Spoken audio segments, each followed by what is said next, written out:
to record part. All right. So today we are with two employers, and we get started off with the third step prayer. Rob, if you wouldn't mind helping me out with that. It would be my pleasure.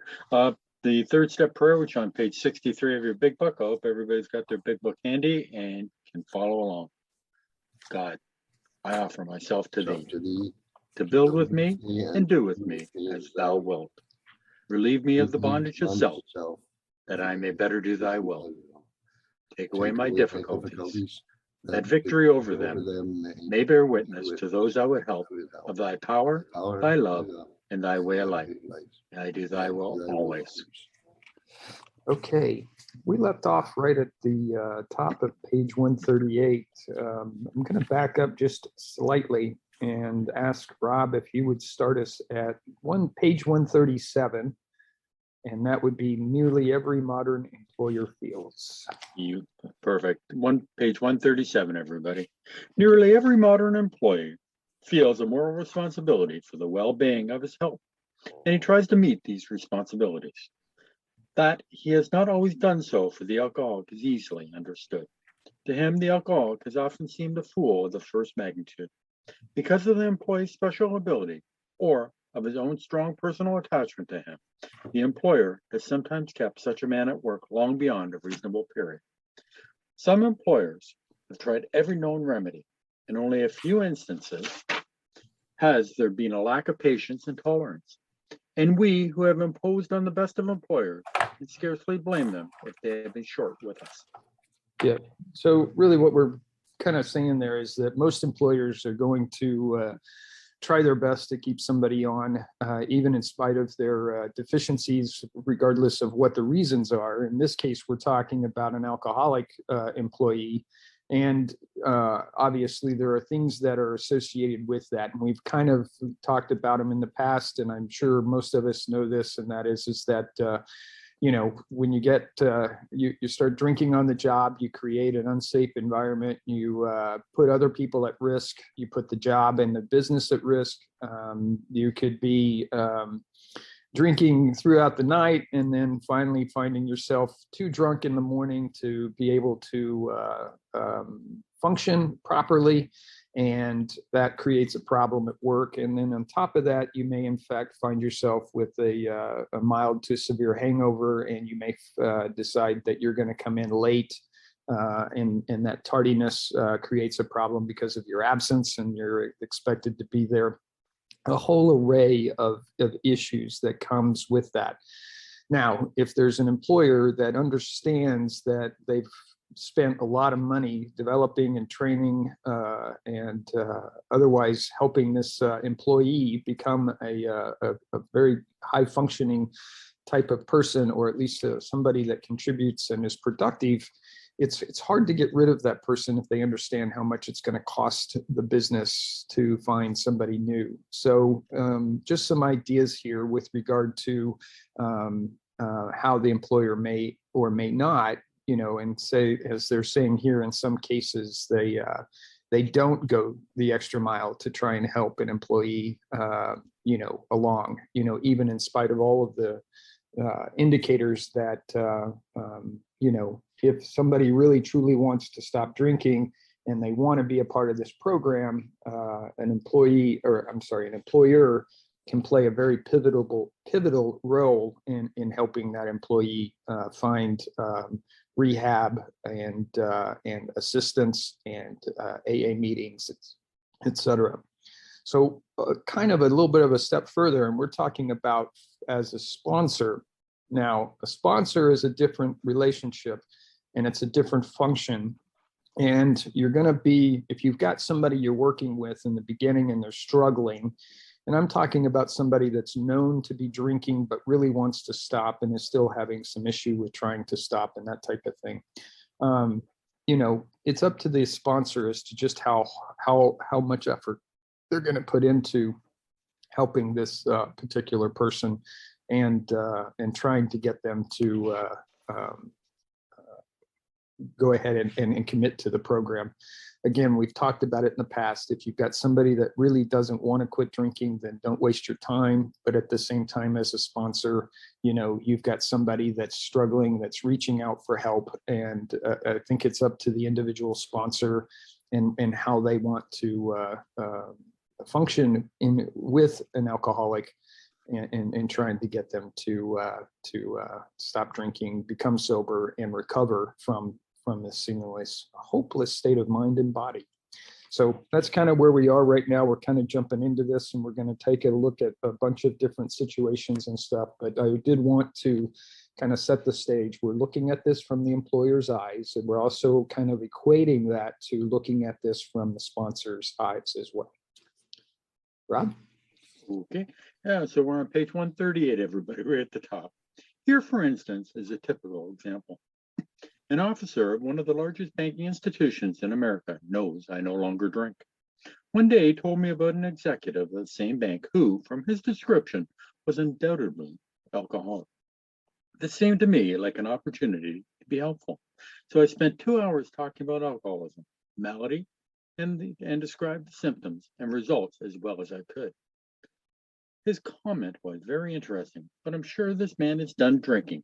He has just returned from a 3-month leave of absence, has taken a cure, looks fine, and to clinch the matter, the board of directors told him this was his last chance. So this is a good place where we're talking about a person that actually, this person has taken a 3-month leave of absence. They've been, they're back.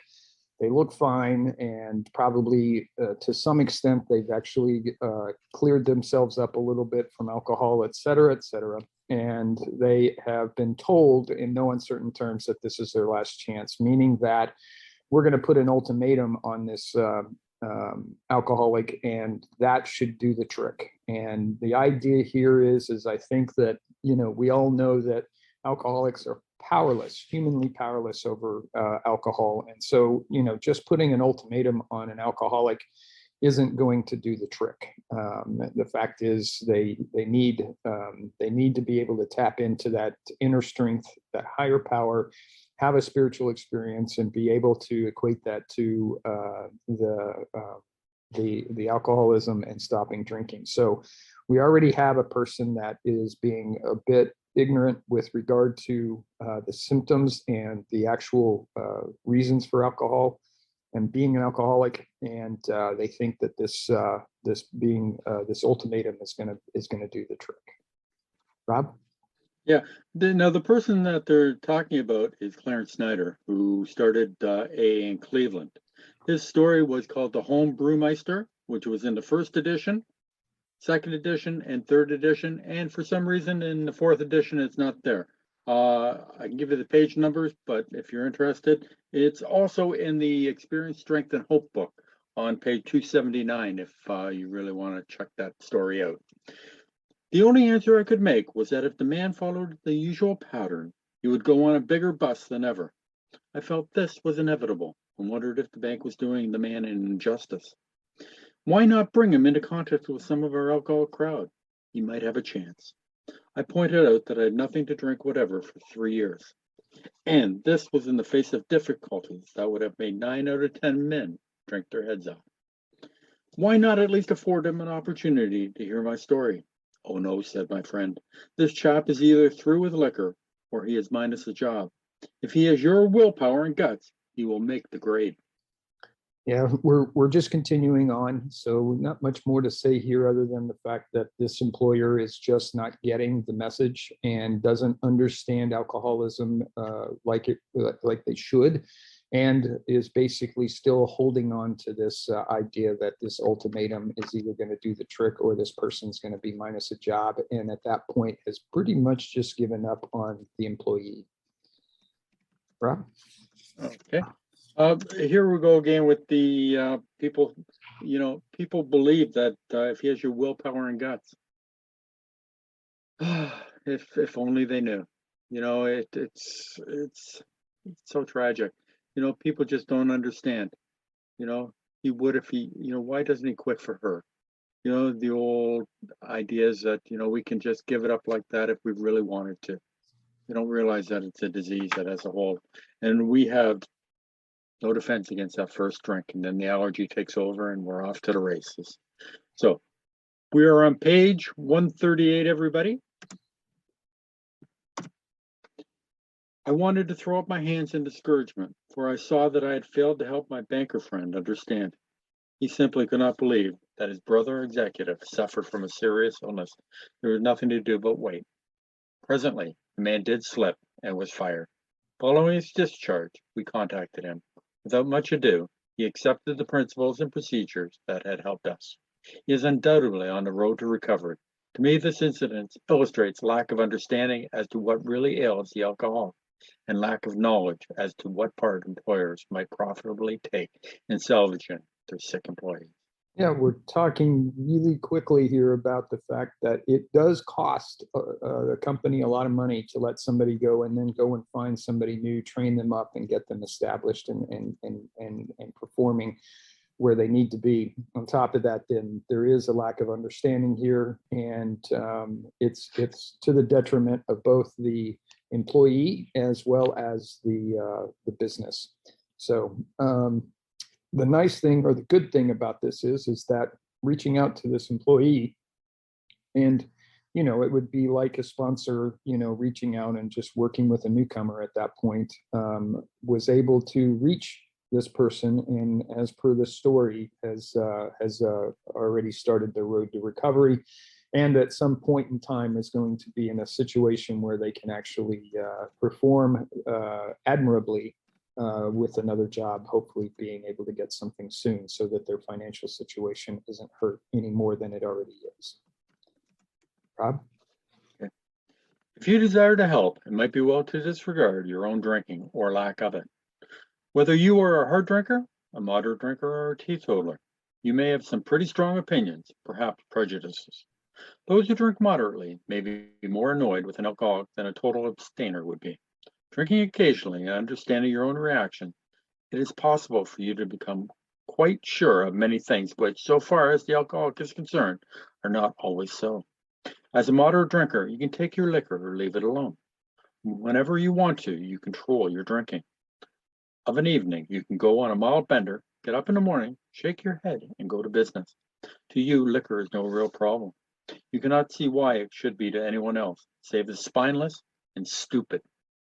Yeah, this is the ignorance of understanding alcoholism again. So we're reinforcing the fact that there are people out there, many of them, especially of those that actually can drink moderately and with impunity. And point being is that you've got somebody here that looks around and says that I can leave a half a glass of wine at the end of dinner and not think anything of it. I can take one or two drinks and then just leave it alone and drink something else or nothing at all, et cetera, and why can't you?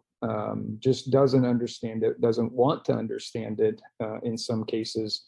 And that in and of itself creates a rift between the moderate drinker and the alcoholic, especially if you've got somebody such as a spouse that is a moderate drinker and then the other is an alcoholic, can create quite a lot of problems between them, and that relationship suffers because of it. So even when you understand the malady better, you may feel this, I'm sorry, I've gotten ahead of ourselves. All right, Rob, I had an underlined thing there. Understanding this is, you may feel the annoyance is actually is still there. So we'll cover that now. Sorry about that, Rob. Oh, no problem. When dealing with an alcoholic, there may be a natural annoyance that a man be so weak, stupid, and irresponsible. Even when you understand the malady better, you may feel this feeling rising. A look at the alcoholic in your organization is many times illuminating. Is he not usually brilliant, fast-thinking, imaginative, and likable? When sober, does he not work hard and have a knack of getting things done? If he had these qualities and did not drink, would he be worth retaining? Should he have the same consideration as other ailing employees? Is he worth salvaging? If your decision is yes, whether the reason be humanitarian or business or both, and the following suggestions may be helpful. Yeah, so this is basically, we kind of set the stage. There's employers that aren't as well educated as they might be with regard to alcoholism. But here we are, we're talking about an employer that is potentially looking at the business and understands the costs associated with employees. And in addition to that, you may have somebody that's empathetic and sympathetic to an ailing employee and wants to make good and try their best to help them out, which is somebody that's focused on their employees across a wide array of challenges and issues. So we're going to kind of look at this. So we're going to do the what if we have somebody that actually does care and wants to do, quote, what we would say is the right thing. Rob? Can you discard the feeling that you are dealing only with habit, with stubbornness, or a weak will? If this presents difficulty, rereading chapters 2 and 3, where the alcoholic sickness is discussed at length, might be worthwhile. You as a businessman want to know the necessities before considering the result. If you concede that your employee is ill, can he be forgiven for what he has done in the past? Can his past absurdities be forgotten? Can it be appreciated that he has been a victim of crooked thinking, directly caused by the action of alcohol on his brain? Right. So essentially, we're just kind of setting the stage for this employer. Can you overlook some of the stuff, the transgressions from the past, and are we going to take and figuratively put our arm around this employee and see if we can't guide them along and help them?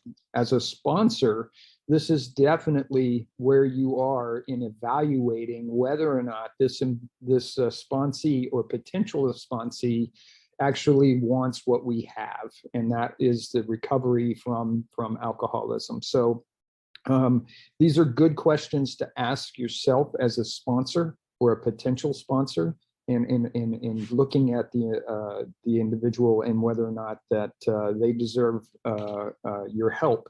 And yes, right off the bat, the initial answer would be yes, this person deserves our help, but it also has to do with the individual. And again, we've said this before, do they really want what we have? And you have to kind of ascertain that before you kind of jump into things, or at least if you do jump into things, know that that is a qualifier for the first 3 to 4 weeks that you might be working with somebody to see whether or not they truly really do want what we have. Rob?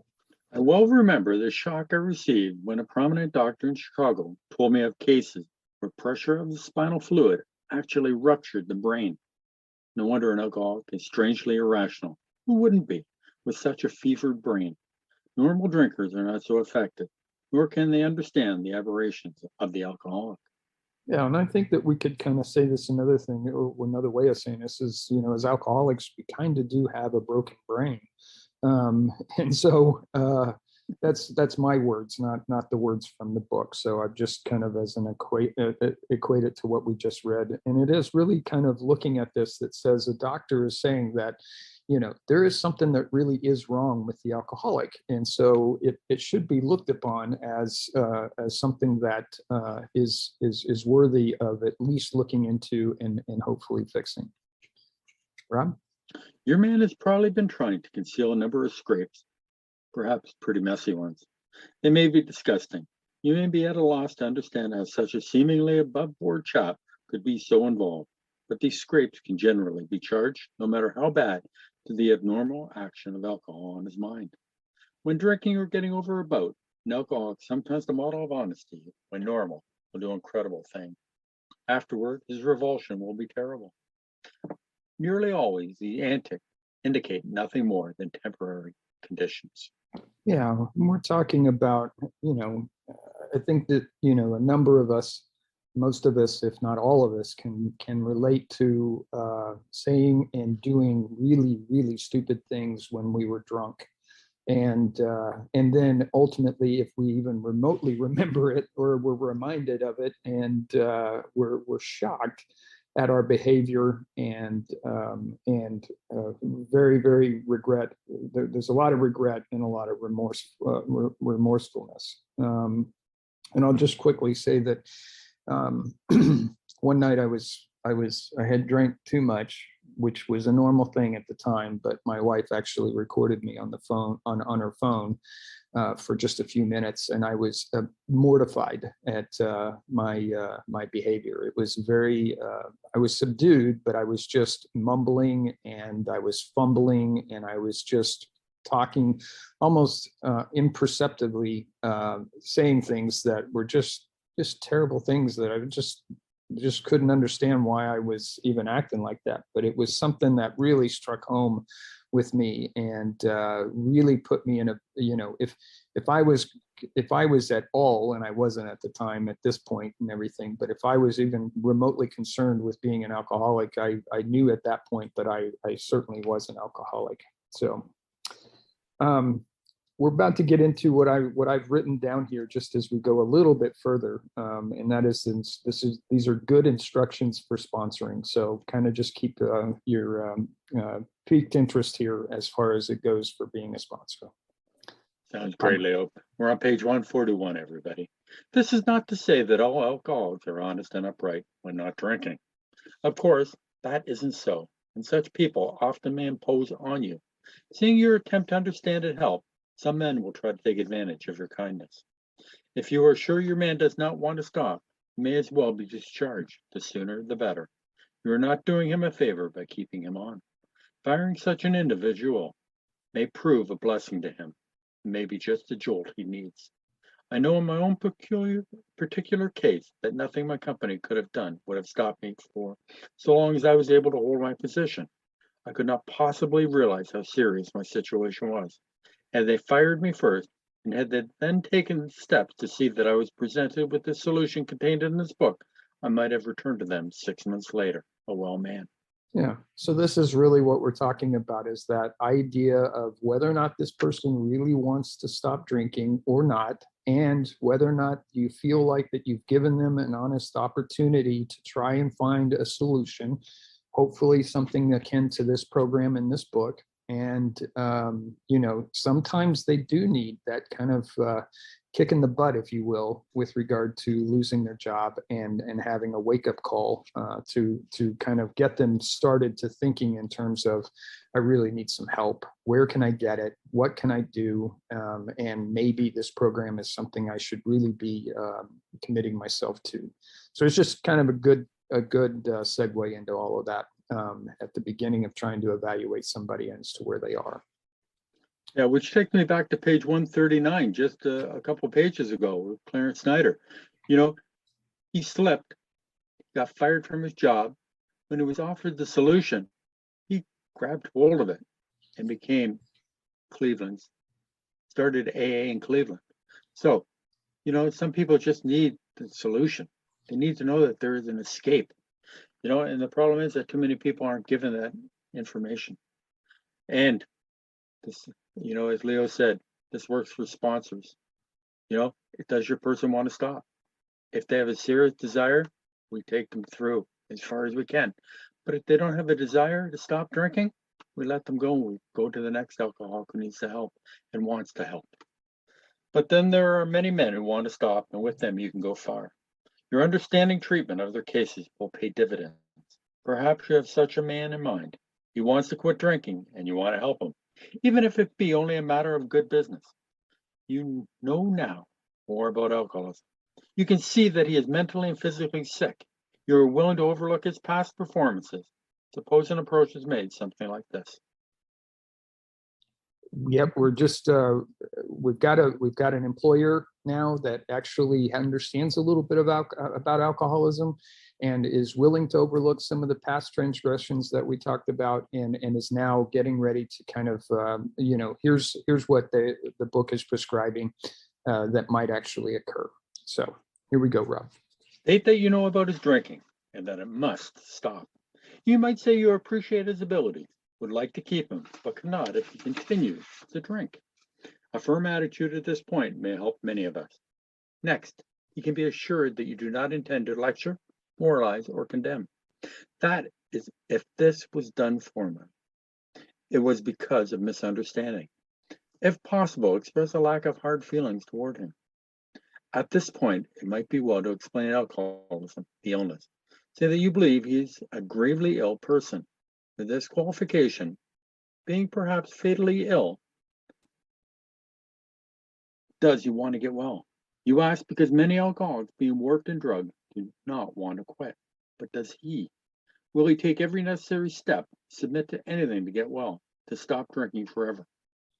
This is kind of the approach that we're talking. One, it would be a formal discussion, and probably one that has a record of having the discussion, not unlike anything that you might have when you're counseled by an employer, and not unlike what we did in the Marine Corps when we counseled somebody. We always had some kind of a written document that recorded the event. Second, being very firm about it, okay, and being serious about it. This is not a matter to take lightly. We're talking about whether or not this person is going to either keep their job or not, based on their response, not just their committed, just response that day to say, yep, I want to do this, but the performance that comes after that also has to come into play. And then next, we're talking about that, you are an employer or a sponsor that cares. No hard feelings one way or the other, that you are actually, very much in the same, you're in on the employee side. You really want them to get well. And, we're talking a little bit about, because many alcoholics being warped and drugged, kind of that what we might call brain fog kind of approach to things. Will they take every necessary step and submit to anything to get well? To go to any lengths to stop drinking. And we are not talking about taking off your clothes and running down the street naked to go to any lengths. We're talking about the fact that you really are going to sit down, you're going to commit to stop drinking, you're going to get into the program, you're going to read the book, you're going to subscribe to the program and the solution that's outlined in this book, and you're going to work with somebody to get the help you need. And I think that any employee that responds positively to an approach like this is certainly worth trying to keep. Now, the opposite is also true. If you have somebody that's kind of not taking it seriously, they're offended by the fact that you're calling them out on their alcoholism or their potential to be alcoholic, and that is surely a telltale sign as to whether or not this employee is going to be salvageable and or worth keeping. And you may decide that after this discussion that they may be on their way out just because of their reaction to having this approach put upon them. Rob? Yeah, I just want to bring one thing that it says in that one paragraph. Will he take every necessary step, submit to anything to get well, to stop drinking forever? It does not say one day at a time, to stop drinking forever. Remember, we have the allergy. We will always have the allergy. So we can't take as much as one drink because the allergy will be set off. So it's to stop drinking forever. If he says yes, does he mean it? Or down inside, does he think he is fooling you, and that after rest and treatment, he will be able to get away with a few drinks now and then? We believe a man should be thoroughly probed on these points. He's satisfied he's not deceiving himself or you. Yeah, this one's kind of that, you've got to kind of trust your gut feeling on this, because I know that, anybody can be very convincing with regard to their commitment overall. And I think it is whether or not you really know this person or not. And you kind of have to, in approaching it this way, if they're saying the right things and meaning, and give them the benefit of the doubt. It's really hard to say that somebody's saying all the right things and then you just go, well, I just don't think you're there, because the fact is they might be. This is that that feeling that you're going to get, whether or not this person really is sincere or not. But it's something that you do have to go through And I think that as a sponsor, it's a little easier because you're not relying on the sponsee as an employee to be productive or anything like that. So it's a little different, but the same ideas hold true with regard to that. Rob? Yeah, this reminds me of the obsession that they talk about on page 30. The idea that somehow, someday, he will control and enjoy his drinking is the great obsession of every abnormal drinker. The persistence of this illusion is astonishing. Many pursue it into the gates of insanity or death. This is where we lose an awful lot of people in the fellowship. They come in for a couple of months, they haven't had a drink. The malady takes over and they start thinking to themselves, I'm not really an alcoholic. I haven't had a drink for a couple of months. I must have been making too hard of an easy thing. And so what happens? They end up taking that first drink, and what happens? It sets them on the path again. The allergy takes over and they're off to the races. Hopefully they get back into the fellowship right away and they start on this path again and realize, I've done enough controlled drinking. I can't do it anymore. Sometimes we don't get them back in time, and they unfortunately succumb to the alcoholism. So that's why it's so important that we keep reminding people constantly, about this malady, that we're against the defense against that first drink, that we can't take that first drink because of the allergy sets in. That's why we need to get into the program. Whether you mention this book is a matter for your discretion.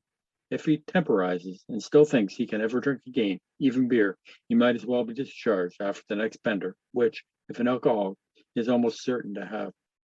You should understand that emphatically. Either you are dealing with a man who can and will get well, or you are not. If not, why waste time with him?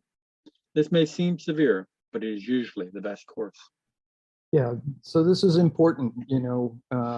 We're not asking and or even suggesting that an employer keep an employee well beyond their usefulness and to the business. After all businesses are in business to make money and for a profit and that type of thing.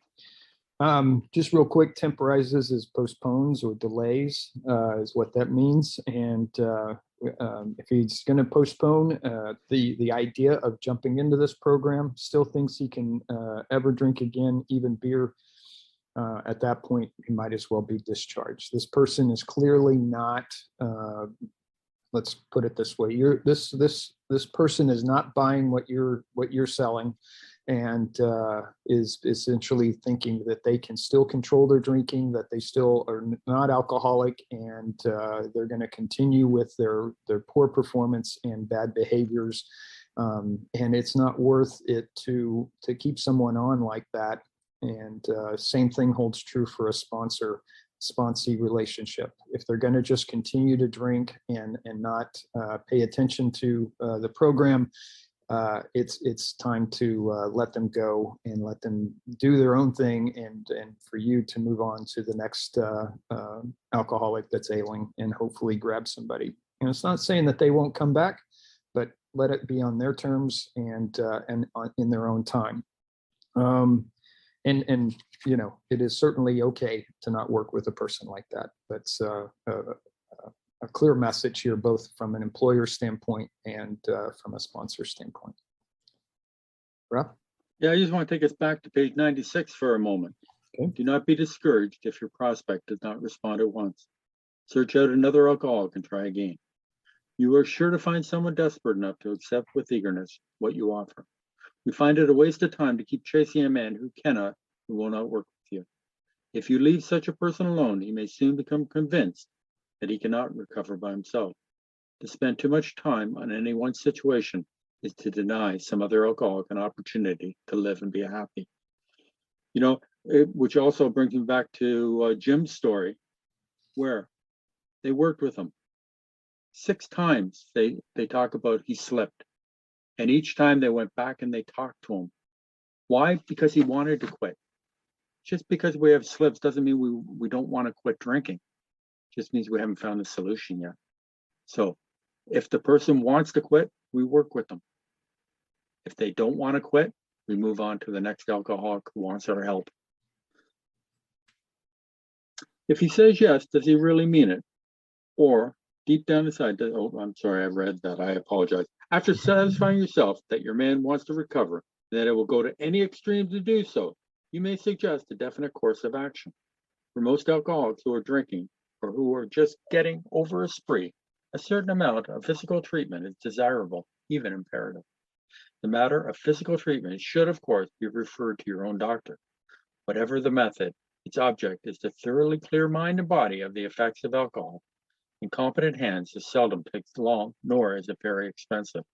Your man will fare better if placed in such physical condition that he can think straight and no longer craves liquor. If you propose such a procedure to him, it may be necessary to advance the cost of treatment, but we believe it should be made plain that any expense will later be deducted from his pay. It is better for him to feel fully responsible. Yeah, so there's a couple of messages here. One is that, you know, going through withdrawals and having the DTs, delirium tremens, can be an incredibly serious event. People die from withdrawal from alcohol. So if you've got somebody that's seriously alcoholic and they've really, you know, they're coming off of a spree or a long length bender, it's probably a good idea to be under the care of a supervisory care, hopefully that of a doctor or somebody that's a qualified individual through a rehab facility, to allow this person to go through the withdrawals by being monitored and taken care of. And I can't overemphasize enough that the withdrawals can be very serious and dangerous. So it's really something to take into consideration. Now, we kind of, you know, going back to the 1930s, that necessarily could be from the town's hospital, or it could be, you know, somebody that's taking them into their home. Not the most desirable way of doing it, but we have read and understand that many a drunk was in Bill W.'s house, and they were given small amounts of alcohol to help them through this DT period, et cetera, et cetera. We're not prescribing to do that. We're actually saying here that professional care is the path that should be seriously considered to go through it.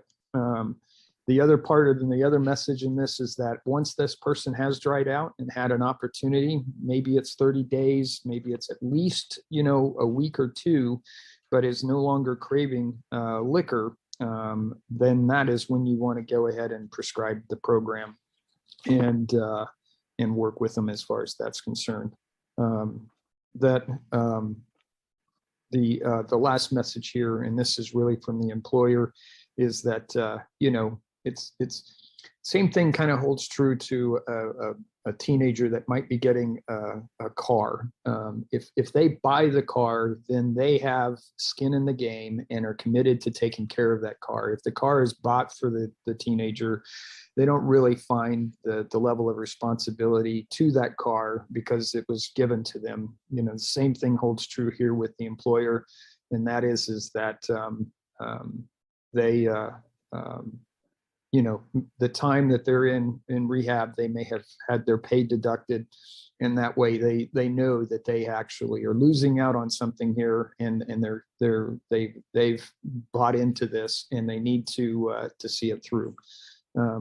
It just making sure that they have skin in the game and are fully responsible for their recovery as well. So great message, and it is something that has to be, I think, important to make sure that they're there.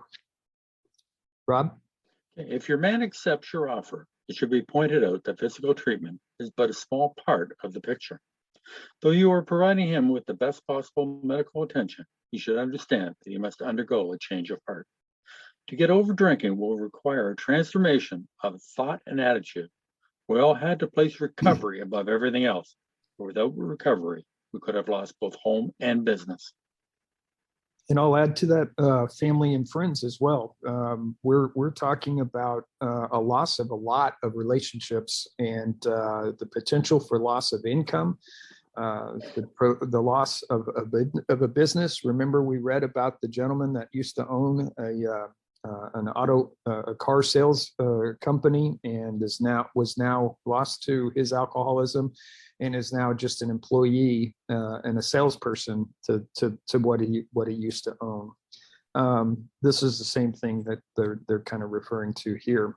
But if they accept your offer, the same thing is for a sponsor. If you've got somebody that says, I'm ready, I'm committed, and I'm jumping in with both feet, the rehab is only the beginning. Most rehabs are not, they suggest and are oriented towards AA, but they don't necessarily subscribe to that. And their program is much different in regards to where they are and how they go about things. So the AA program really kicks in after rehab, and that's the aftercare, if you will, as they call it these days, would prescribe. Most of them say to go to AA meetings, and we all know that going to meetings is one thing, but that's really the fellowship. Going to the meeting is not the program. And so the program itself is completely separate from that.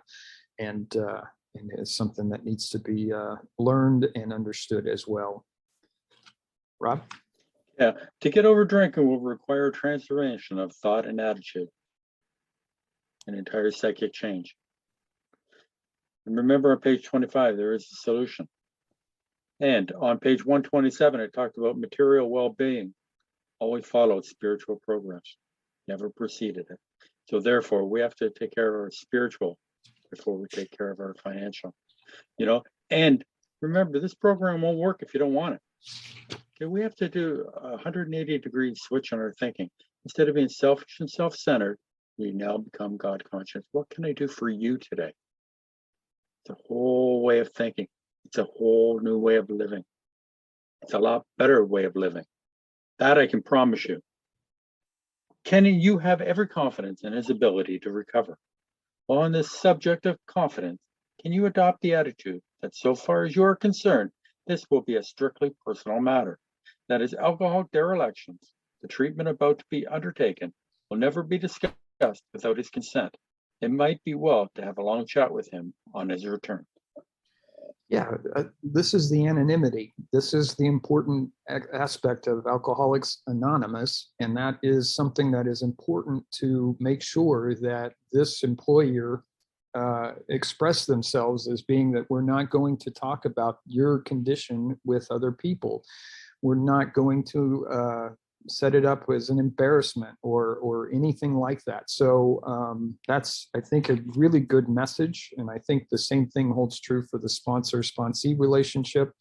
The idea there is that their situation and condition is not going to be talked about with any names, or even to the point that there is, even an employee that's going through a program such as this. It's important. I've worked for companies that were strictly adhered to the privacy of the individual. And even though I was close friends with a particular person in a company, and finding out that the person is taking a leave of absence and they weren't answering their phone or anything like that, asking about the person, just asking out of care, and being told that they couldn't talk about the situation. It's a bit frustrating, but nonetheless, I appreciated the fact that the company was so confident, treated the situation with confidentiality, and it's an important one. I think that helps build some trust. I think that's probably what we would kind of equate this to.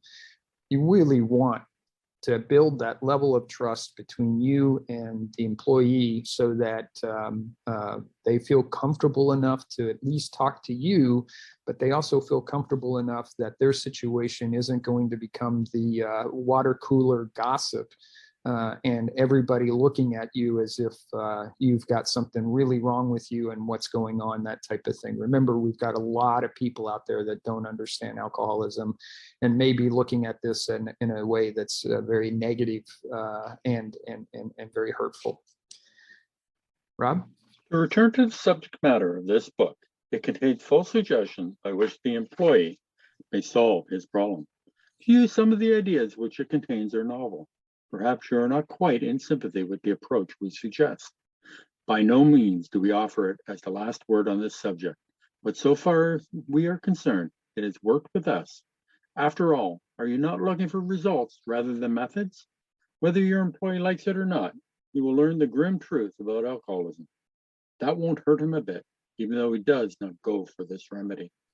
Yeah, and we've said this before. This is something that's a clear message that the program of recovery that is outlined in this book as a solution for alcoholism is not the end all. It's not the only program out there. And some people don't choose to respond to this program, but maybe they find something else that works for them.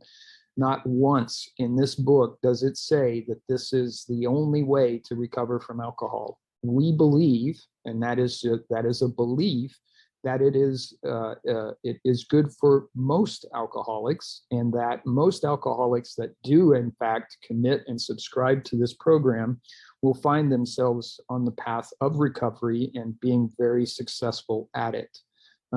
There is a lot of good things that come out of this. However, what they're saying here is that even if you don't subscribe to the program, there are a number of chapters, 2 to 5 of them altogether, that might be read. Just again, that's just and just to understand alcoholism, the approach that might be taken, some of the ideas that should be learned and understood, etc. And that in and of itself is benefit to both the employer and the employee, and or essentially a sponsor and or sponsee. But and even to the extent of the family learning about it as well. So there's so many things that might help. And this is also important because family and friends can be supportive of a person that is being worked with by their employer. So it's the business can extend, and the help can be beneficial if it's extended to family and friends as well, understanding the ramifications of either being able to keep your job or not. Rob? Yeah. So this is what worked for the first 100 that wrote this book. And it's a method that has worked for thousands, maybe millions of people around the globe. We suggest you draw the book to the attention of the doctor who is to attend your patient during treatment. If the book is read the moment the patient is able, while acutely depressed, realization of his condition may come to him. We hope the doctor will... Go ahead, Rob. Okay. We hope the doctor will tell the patient the truth about his condition, whatever that happens to be. When the man is presented with this volume, it is best that no one tell him he must abide by his suggestions. The man must decide for himself. Yeah, the work and the decision has to be on the individual. They've got to do the work. You can't do the work for them. You can't just put this book in front of them and take them through it and expect them to just get it through osmosis.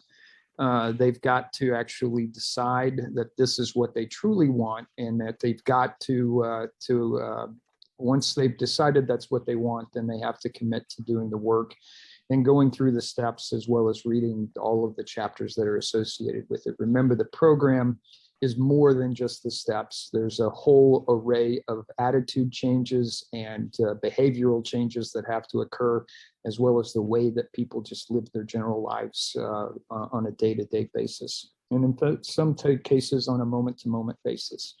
You can't force this. That's probably the big message here. This cannot be forced onto somebody. They're not going to buy into it if you do. Rob?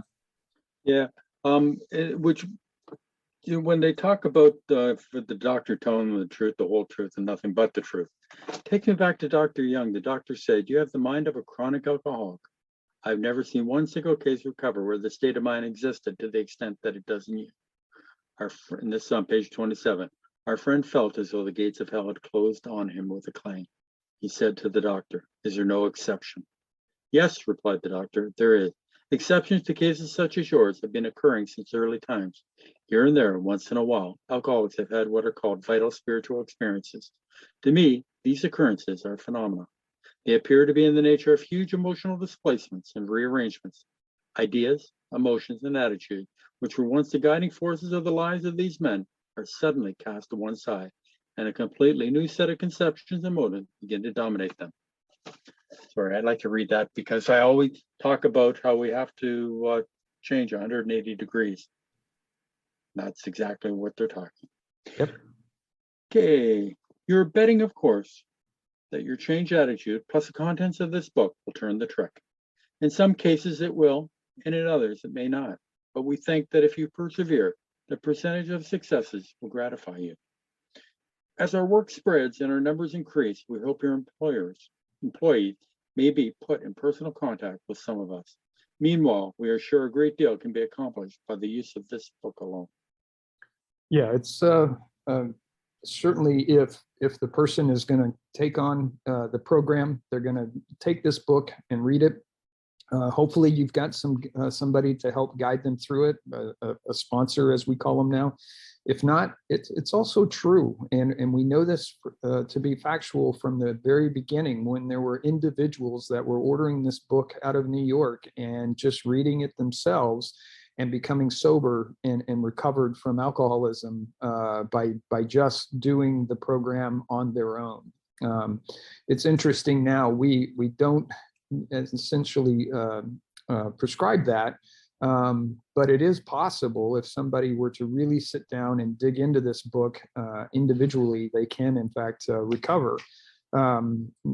Most of the time now, you've got somebody to guide you. In fact, probably more than 90% of the time, there's somebody there to help you through the program, whether it's through sitting in a big book study and just working with a group of people, or if it's an individual that you've asked to take on the role of a sponsor and helping you get through it.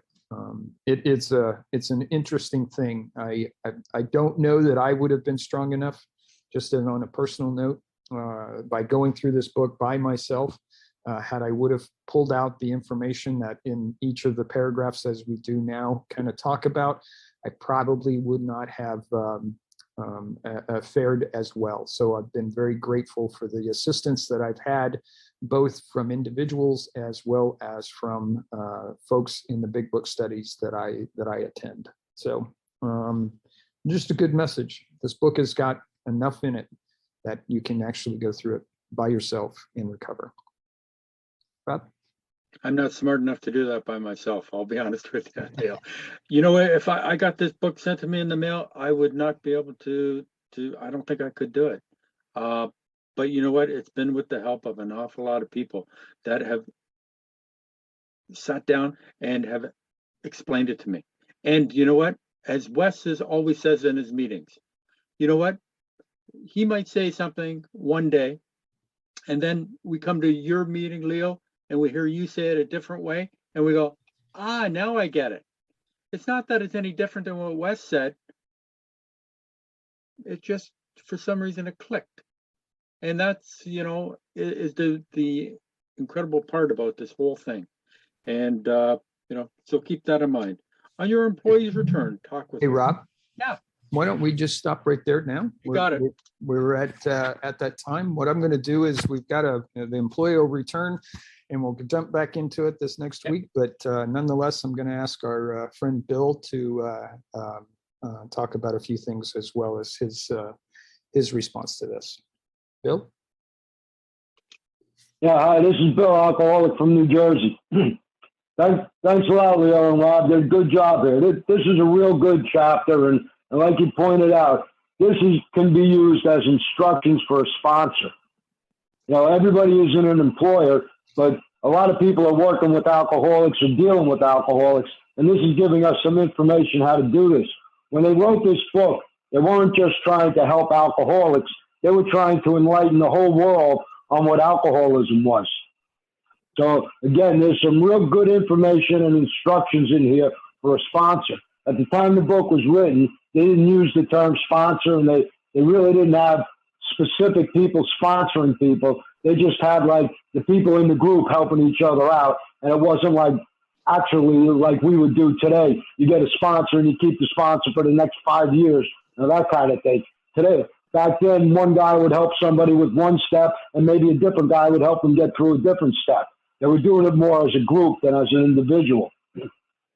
And well, what this is telling me here is we're not supposed to go along with the person drinking. If they keep drinking, we have to either decide if we're going to get rid of them or if we're going to try to get them into a rehab or a detox or whatever, because we don't want to enable somebody. There's a difference between helping somebody and enabling somebody. And sometimes an alcoholic doesn't want to get better, and you really have to, come to the decision of yourself on whether or not the person wants it or they don't want it. Because the most important thing when you're first dealing with an alcoholic is to get the alcohol out of the alcoholic. Whether they do it by sleeping it off, whether they do it by going to a detox, but when an alcoholic has alcohol in them, and I can only talk from my own experience, the only thing I was interested in was my next drink. No matter what anybody said to me, yeah, I'd shake my head and say, yep, yeah, sure, you're right. Hooray. Let me get another drink and then I'll talk to you some more. That's the only thing that's going through my head. So basically what they're doing here, they're trying to give us some idea on how an employer or anybody else can work with an alcoholic. And again, there's really good information in here. These chapters are usually passed over. In these last 4 chapters in the book, most people pass over, and there's a lot of real good information in here. So thanks a lot for this meeting. I appreciate it. And that's all I got. Thank you. Thank you, Bill. Thank you, Bill. Thanks, Bill. Okay, we will close this out with the Serenity Prayer, and then we'll open it up for some discussion. Okay. I just want to mention before I do the Serenity Prayer that in the chat, there's Wes's meeting information's there. Bill has a meeting. His information is there. And also Art and Kimball, they're doing a meeting also. So that information, they're all big book and solution-based meetings. Yeah. Thank you. Serenity Prayer. God, grant me the serenity to accept the things I cannot change, courage to change the things I can, and wisdom to know the difference.